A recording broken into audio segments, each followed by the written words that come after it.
Ikaw kapatid, parang wala namang nakikita sa inyong na-stroke ngayon. No? Napakalakas po ng ating katawan. Ipagamit mo ang buhay mo habang may kalakasan ka. Amen. Ipagamit mo. Pag-invite mo ngayon lahat ng mga kapatid.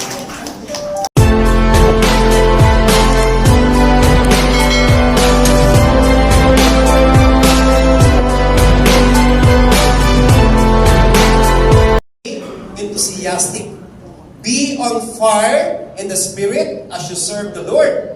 Verse 12, be happy in your hope, stand your ground when you are in trouble, and devote yourselves to prayer. Verse 13, contribute to the needs of God's people and welcome strangers in your home. Pagpalain ng Diyos ang pagkapasa ng kayo sa inyo. So balikan natin po no, yung verse 11. Nagahang po yung clicker natin. Ho. Okay? Ano po sabi sa verse 11? Don't hesitate to be enthusiastic. Ayan. Pakisabi nyo nga, I'm alive, awake, and enthusiastic. Pakitabi mo mga katay mo, alive ka pa ba? Amen. Meron ba? No? Do not hesitate to be enthusiastic. Meaning, no, tayo po ay, ayan, nagahap po aming clicker. Ayan, no, we need to maintain our excitement. Amen? Kailangan, no, every Saturday, every day, kailangan doon yung excitement sa puso natin. Lagi po nandoon. Okay? So, syempre, pagka nawala po yung excitement, mamamatay po noon. Baka pati yung ating pananampalataya, mamamatay po siya. At ganoon din, kailangan, sabi niyo, be passionate all the time. Amen? Pakisabi niyo sa tabi niyo, be passionate all the time. How? Paano? Paano ba tayo magiging passionate all the time? Sabi niya daw, be on fire in the Spirit as you serve the Lord. Kailangan daw tayo ay laging on fire. Nagningingas. Nag-uumapoy. Amen? No? Kasi pag nawala yung fire, wala na po. No? Bakit kailangan on fire? Kasi sabi po dyan, the inner fire is the most important thing mankind possesses. Okay? Yung inner fire daw po, ito po ay napakahalaga sa bawat tao. Lalo na sa Kristiyano. Pakisabi mo sa kanila mo, lalo na sa iyo. Napakahalaga po yung inner fire. Bakit? Kasi sabi po dyan, one person on fire for God can change the community. Can change the world. Amen? Mababago po ang mga subdivisions, mababago ang mga barangay, kapag tayo po ay on fire. Mababago po ang ating mga pamilya. Amen? Sige po pala po natin ang Panginoon. One person on fire for God can change the world. Pati po ang ating mga workplace, maboboard again. Okay? So, alam niyo po, ang COG Crescent drawing po, ang simbahan ito. Kaya, binigyan kayo ni Lord, ng magandang lugar, strategic place, So, we need to maximize, ito pong pagpapala ng Panginoon or COG Crescent. Okay? So, ang lugar po ito, paglabas niyo po, ang daming tao. Ang daming tao. Tayo na po magsasawa dyan ka-distribute mo ng drugs. Okay? Pero kapag on fire po tayo, pwede pong mabago ang ating community. So, pero ano niyo po, yung fire na yan, minsan, meron pong mga bagay-bagay na nagto-quench sa fire na meron po tayo. Ano kaya yung mga fire quencher sa ating buhay bilang mga Kristiyano? Una, sabi first fire quencher is the battles that are hard to fight. Sabi nyo nga po, battle. Tanungin mo ang katabi mo, meron ka bang mga laban ngayon, gera ngayon sa buhay? Meron ba tayo? Meron. God is fighting. Yes. Siyempre, pag meron po tayong mga gera sa buhay, battles in life, no, minsan po, ang tendency, sumuko. Ayan. Ang tendency, paayaw. Yun po, no? Ang tendency, yung fire, mawawala, maglalamig. Yun po ang tendency. Kasi ang hirap pong lumaban, no? At yung laban pong yan, ano po yan, no? Hanggat may buhay ka, hanggat may hininga ka, lalaban ka dapat. No? Lumalaban mo dapat tayo. Ayun. No? Wala pong katapusan yung gera natin sa buhay. Iba-iba po yung mga gera natin sa buhay. Pwedeng pamilya, pwedeng yung health natin, no? Pwedeng sa mga finances po natin, no? Pwedeng sa simbahan, may gerang simbahan. Okay? Iba-iba po yung mga storms natin sa buhay natin. Pero, ano po sabi dyan, no? When we are faced with challenges, sometimes, the easiest way to do is to stop and give up the fight. No? Pagka tayo po ay may mga challenges sa buhay natin, ang pinakamadaling magagawa daw natin ay tumigil at sumuko. Pero, sina Pablo po, no, sabi nga po sa Romans 12:12, sabi niya, no, don't quit in hard times. Huwag lang po tayong sumuko, no, sa mga hirap ng buhay. Even Paul, sabi po sa 2 Corinthians 4:8-9, ano sabi ni Paul? We have troubles all around us.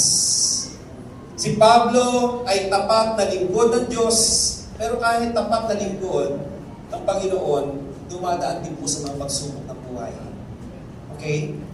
At sabi niya, no, we have troubles all around us, but we are not defeated. Amen?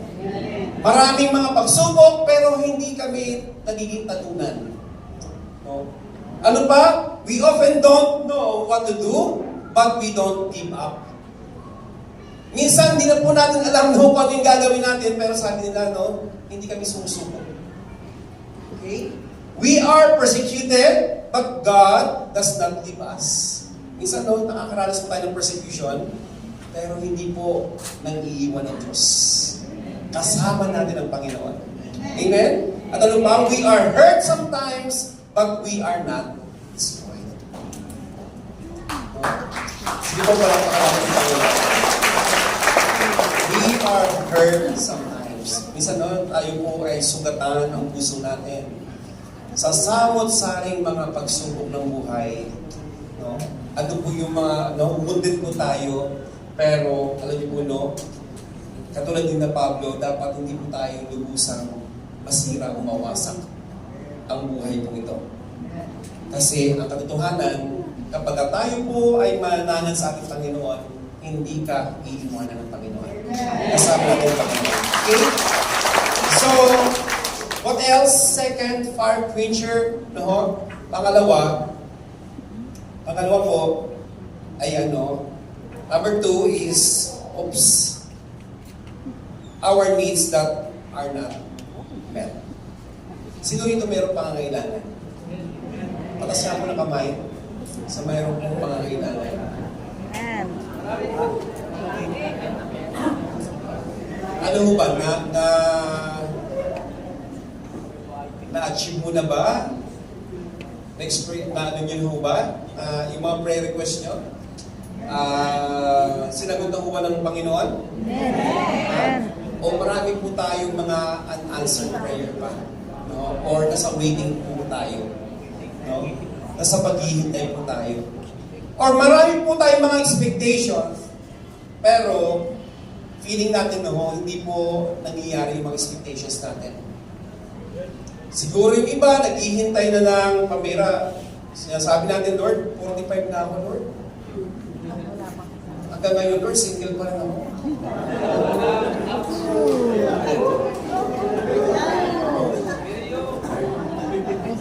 Diba?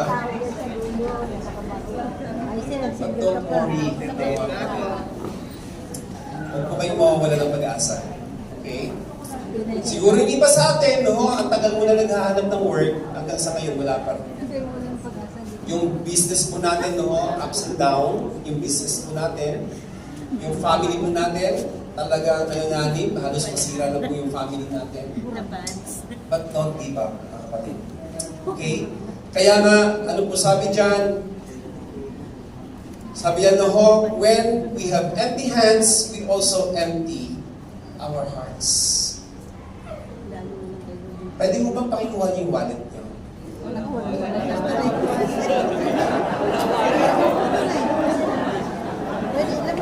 Pakikuha niyo po yung wallet niyo. Ano yung wallet? Lalagyan mo ko pa. Ibuksan niyo nga po. Ha? Wala resibo. Wala resibo. Sa totoo lang, pag yung wallet natin ay laging empty, minsan yung puso natin nagiging empty din. No? O, tama na. Naka-base no, yung ating yung fire na meron tayo, yung sigla natin, no? Naka-base po yung ating no, yung ating pagtitiwala sa Panginoon minsan dito. No? Pero mga kapatid, may laman man po ito o wala. Kapatid, no, huwag mong hayaan na nakabase dito yung fire sa puso. Amen?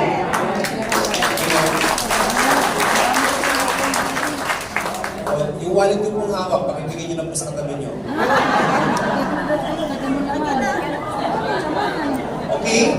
Sabi po sa Proverbs 30, 8b and 9, ito po ang sabi ni King Solomon sa Panginoon, and don't make me either rich or poor. Just give me enough food for its day. Ano sabi niya, Panginoon? Huwag niyo po akong paghirapin, huwag niyo rin naman akong sobrang pagyamanin. Tamang sapat lang, Lord. Ang mahalaga, sabi niya, no, just give me enough food for its day. Sabihin lang, no, kailangan kontento tayo kung ano pong meron tayo. Amen? So, ano pa? Ano sabi sa verse 9? If I have too much, I might reject you and say, I don't know the Lord.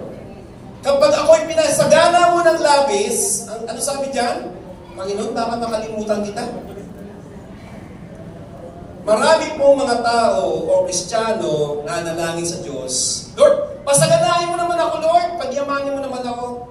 Lord, bigyan mo naman ako ng negosyo.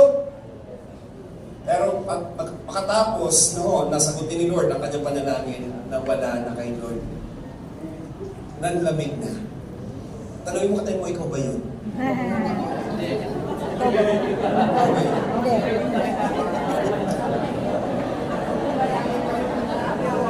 At sabi naman dyan, if I am poor, I might steal and disgrace the name of my God. Kung ako naman ay maghihirap, baka naman, Panginoon, baka sumpain mo yung pangalan mo. Baka lapastanganin ko yung pangalan mo. Alam niyo po, ang tao walang mawian. Yumaman o maghirap, minsan, pag hindi niya naingatan ang kanyang puso, napapalayo siya sa Diyos. Kaya mga kapatid, ano man ang kondisyon natin sa buhay, makontento, laging magpasalamat sa Diyos, at huwag mawawala sa Panginoon. Okay, pangatlo po na fire quencher. Number 3, the worldly pressures and influence. Alam niyo po, ang mundo ito, ito po ay malimit, ginagamit ng Diablo para tayo po ay maglamit sa Panginoon. The worldly pressures and influence. Kaya nga, sabi po sa Romans 12:2, don't live the way this world lives. Let your way of thinking be completely changed. Then you will be able to test what God wants for you. And you will agree that what He wants is right, His plan is good and pleasing and perfect. Okay, ang sabi don't live the way this world lives. Huwag daw po nating ipamuhay o no, yung pamumuhay ng mundong ito, no, sa other translation, do not, sabi, no, do not, sabi doon, huwag natin gagayahin, no, yung pamumuhay ng mundong ito. Kasi mapapalayo ka talaga sa Diyos. Mawawala po tayo, manlalamig po tayo. At ano pa sabi no, let your way of thinking be completely changed. Kailangan ng renewing, no, of our mind. Kasi ang takbo ng isip, ng pag-iisip ng mundong ito, no, ay lagi pong nakabase lamang sa mga bagay-bagay sa mundong ito. Pag wala na siya nakikita, nawawala na rin po siya ng sigla sa Panginoon. Lagi siya nakabase po sa 5 senses niya. No?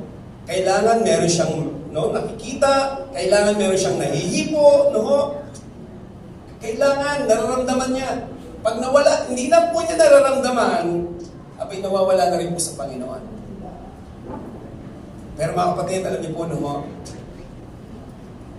lagi po tayong magtiwala sa pangako ng Panginoon. Amen? Kung nakikita natin, no, ang mga bagay-bagay, kung ano man ang ino-offer ng mundong ito, alam niyo po, no, ang mahalaga, kailangan, no, alamin natin kung ano talaga ang tunay na kalooban ng Panginoon. Amen? Sige po, palakpakan natin ang ating Panginoon. Sabi niyo po dyan, no, when you go with the flow, you will get lost. Hindi porke, no, na ito ang tinatahak na majority, yun ang tama. Kailangan, no, tayuan natin, tahakin natin kung ano yung tama, kung ano yung mabuti, no, kung ano po yung may kabanalan. Yun dapat ang ating priority. Amen? What else? No? Sunod po, the fire quencher, no? The task that seems impossible to me. Minsan, kapag tayo po ay, no, nabibigyan ng malaking task, minsan, yan din po ang naging dahilan para tayo po ay manlamig. Kaya nga, ano po sabi dyan, no, when we are pushed out of our safe zone, bitaw. Nagdadaw po tayo. Kaya ko ba ito? Kuya Vince, wag muna. Hindi pa ako ready. No, Ate Lot, wag muna. Yung iba na lang. Hindi pa ako ready maging mentor. Pero mga kapatid, alam mo, ang pangarap sa atin ng Panginoon, tayo po ay mag-level up. Amen? Hindi tayo taga-upulang, tayo po ay magamit ng ating Panginoon. Amen? Alam niyo po, sa akin po, sa aking personal experience, alam niyo ba na ako ay shy type? Obvious ba? Hindi masyado. Alam niyo po, ako po ay susulat po. Likas po ako mahiyain, no? Yun po ang tunay ko pong nature, no? Talaga ako po yung likas na mahiyain. Pero hindi ko po pinangarap na one day tayo ako sa pulpit, no?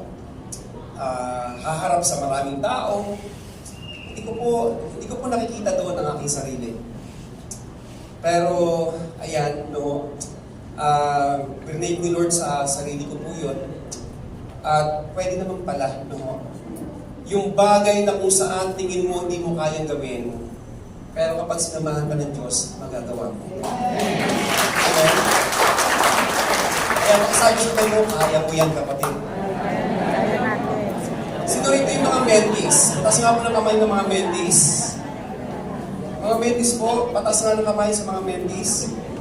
Tingnan mo na. Mentors muna, mentors. Mentees. Ay, yung iba, ano kayo? Dalawa lang naman, di ba? Mentors, mentees. Tennis. Meron pa bang iba? Tennis po. Mentees. Sa mga mentees na nandito ngayon, alam nyo, una, gusto ko po ay pasalamatan, mga kapatid.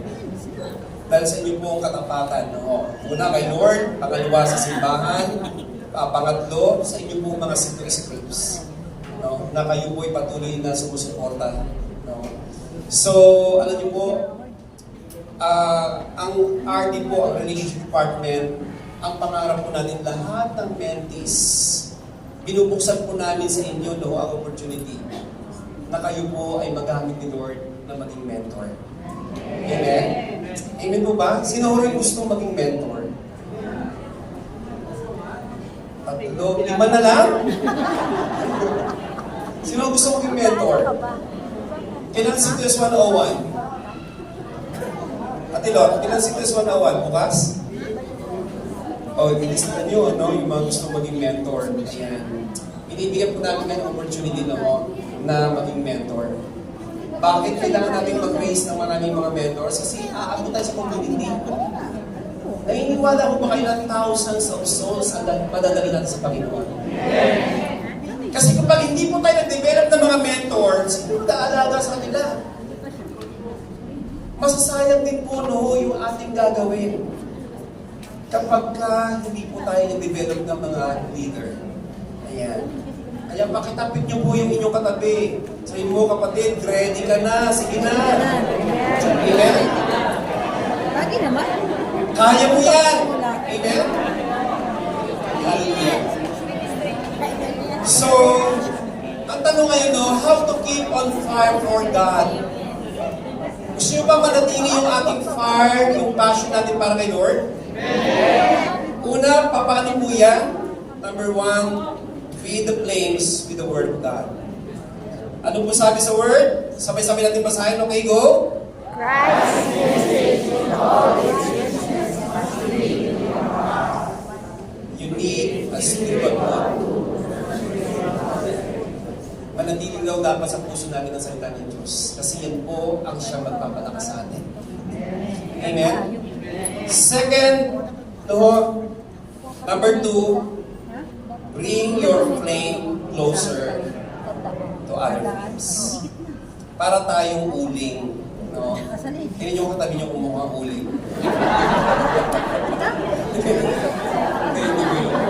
Parang uling. Parang uling. Pag nag-iisa ang uling, ano mangyayari? O ano mangyayari?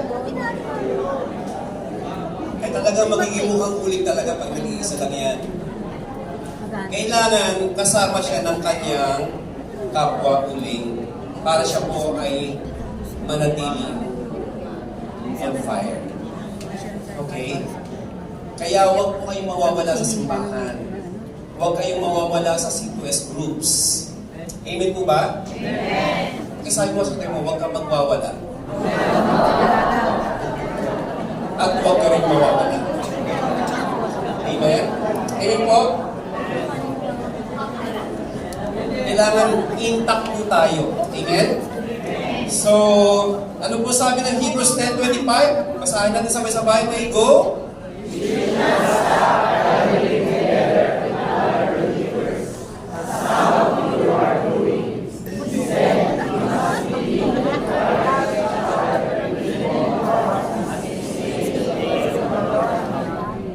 Kaya sabihin mo sa atin mo, huwag kang pala absent.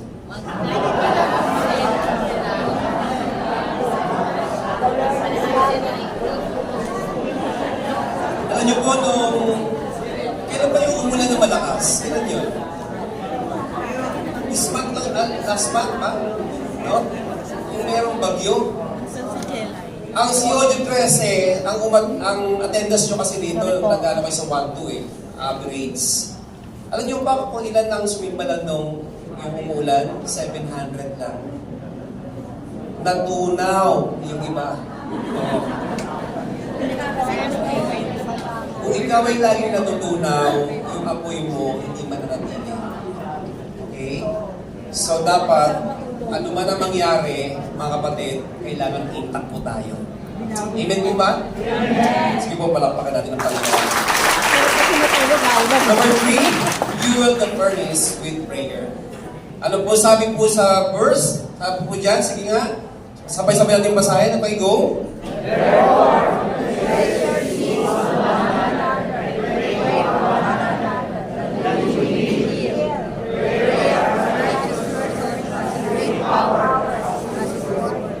Sa ating pananalangin, very important pala yung una, sabi confess your sins. Kasi baka may kasama ka pa ng loob dito. Kung may kasama ka ng loob, nalangin ka sa Panginoon, hindi sasagutin ng Panginoon. Never. Confess your sins to one another. Okay? Kailangan makapagpatawaran. At kapag nangyari yan, sabi and pray for one another. And you will experience healing.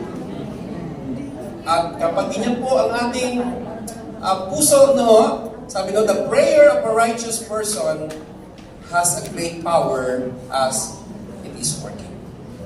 The prayer of a righteous person is powerful and effective. Amen? Yung ating pong mga prayers, kapag ka walang balakid, sigurado po, tutugunin ng Panginoon. Amen? Sige po. Palakpakan natin ng Panginoon. Next, sunod po, ayaw. Ayan. Number 4, allow the Holy Spirit to move. To keep on fire for God, allow the Holy Spirit to move. Ano po sabi po sa Romans 8:26? Sabay-sabay natin basahin. Okay, go. In the same way, the Spirit comes to help our weakness. The Spirit comes to help our weaknesses. Sino rito ang meron pong mga kahinaan? Lahat naman tayo. Marami po tayong mga weaknesses. That's why we need the power of the Holy Spirit. Amen? Sa totoo lang po, para masustain tayo yung every Saturday, lalabas tayo, magpo-community service tayo, hahayang tayo. Wow! Hindi po madali yun, sa totoo lang mga kapatid. Without the help of the Holy Spirit, we can do nothing. Wala po tayong magagawa. At wala rin po, hindi po mamuborn again ang mga communities natin. Pero sa tulong at sa pagsama ng Espiritu Santo, hindi imposible na maborn again ang 13. Amen? So, panglima, sabi start making your fire useful. Sabi nyo nga po, kagamit-gamit. Dapat tayo po ay maging kagamit-gamit. Ang isang bagay na hindi nagagamit, nawawalan po ng, nawawalan po siya ng purpose. Ang isang bagay na kinakalawang. Nalala ko tuloy, paalis na po ako ng bahay, susot ko po yung aking sapatos na maganda. Abay, sabi ko, parang yung aming hagdan parang may sira. Yung hagdan namin. Agdan pa yung Abay, yung palang sapatos ko pumapalakpak na. Kasi yung kanyang swedas po, matanggal na. Kasi ang tagal ko na po siyang hindi ginagamit. Ang buhay, ang Kristiyanong hindi kagamit-gamit o hindi ginagamit para sa Panginoon, masisira po ang buhay natin. Okay? Kailangan tayo po ay maging useful. Kaya nga, ano po sabi sa Matthew 5:14-16, sabay-sabay natin basahin. Okay, go. You are the light that gives light to the world. A city that is built on a hill cannot be hidden. And people don't hide a light under a bowl. They put it on the lampstand so the light shines on all people in the house. Ang sabi yan, you are the light that gives light to the world, to our community. Amen? At ang sabi doon, so the light shines for all the people in the house. They put it on a lampstand. Kailangan makita po yung liwanag natin. Kaya nga, ayun sa pag-imagine sa yung pinaka-busy na lugar ng 13, kitang-kita nakabandera yung pangalan ng ating Panginoon. Amen? We exalt you, Jesus. Amen? Ayan. So, dapat, yun po ay mag-transpire din po sa ating mga buhay. Makita ang kapangyarihan ng Panginoon. Kailangan buhay na buhay si Lord sa ating mga buhay. Amen?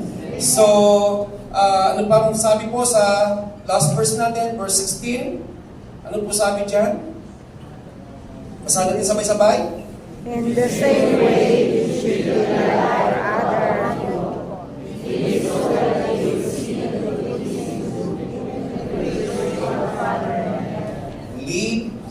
that they will see the good things you do and will praise your Father.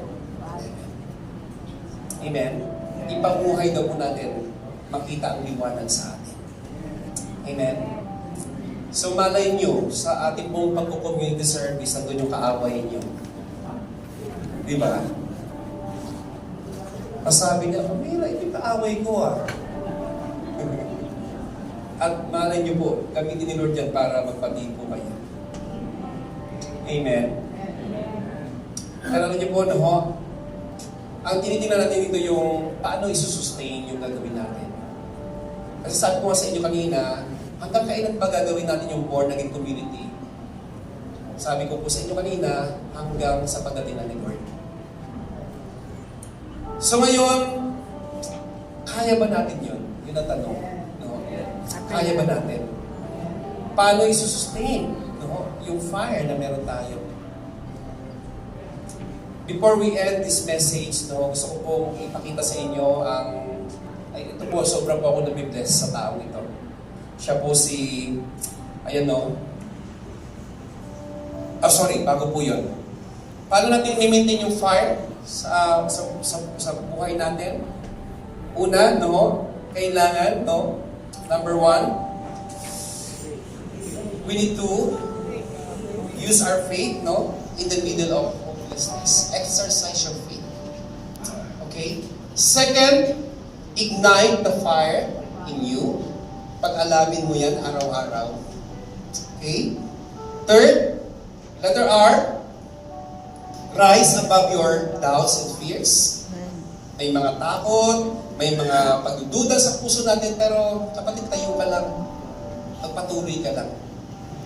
At you need to endure all the hardships. Kahit may hirap, sige lang, tuloy lang. Amen? Ngayon, gusto ko pumunta po sa kwento ng ating kapatid. Siya po ay si Sete Edna Domingo. Sete Edna po, siya po ay, siya po ay isang widow for 18 years na po. At mayroon siyang 3 anak, Sete Edna. Nung na-widow po siya, kaliitan ng kanyang mga anak.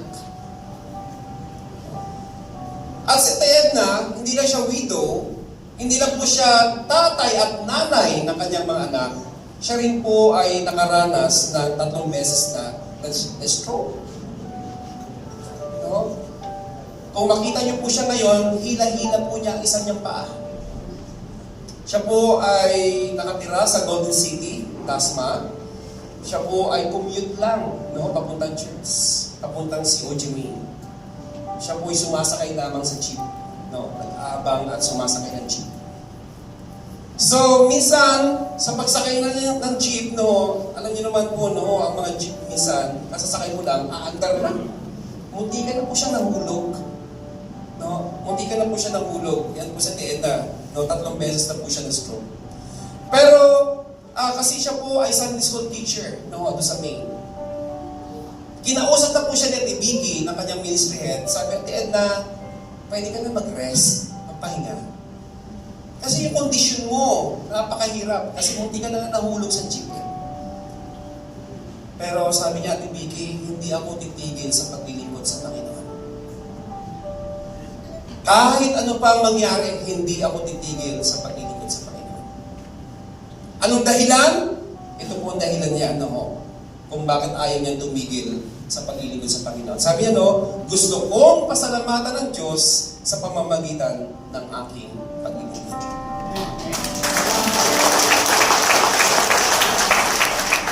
Si Ate Edna po ay napakahirap ng kanyang kondisyon, physically, mahirap. Ikaw kapatid, parang wala namang nakikita sa inyong na-stroke ngayon. Napakalakas po ng ating katawan. Ipagamit mo ang buhay mo habang may kalakasan ka. Amen. Ipagamit mo. Pag-invite mo yung lahat mga kapatid.